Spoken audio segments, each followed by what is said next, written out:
गाइल सहार कैसे रहब फगुआ भार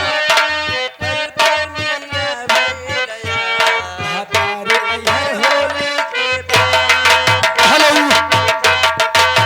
हेलो,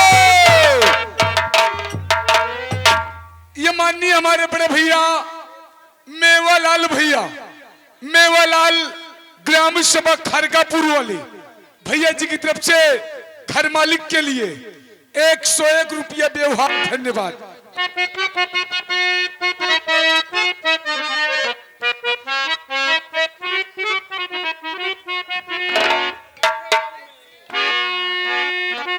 हर कैसे मिलने बजे हैं कंगना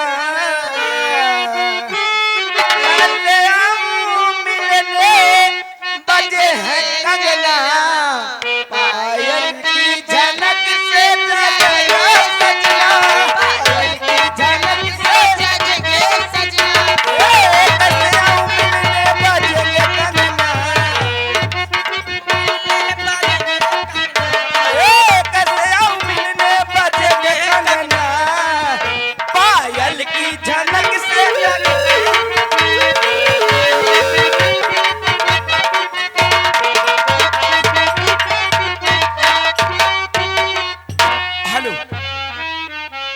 हाँ तो दोस्तों, ये जो पार्टी आप सबकी समक्ष आई है, शिवम स्वर संगीत पार्टी, पता नारायण चौराहा, थाना संग्रामगढ़, तहसील कुंडा, जनपद प्रतापगढ़।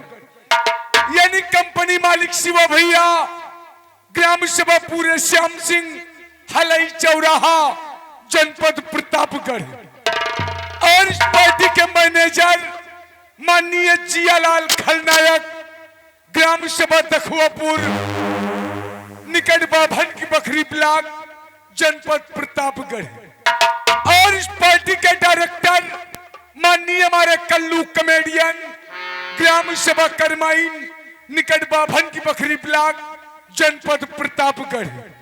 और माननीय मुख्य कलाकार कप्तान डांसर, ग्राम सभा परस्पर, निकट बाबूगंज, जनपद प्रतापगढ़।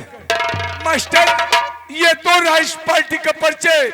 आइए मास्टर हम चलते हैं, लेकिन चलते चलते भोजपुरी दुनिया वालों ने क्या कहा है मास्टर?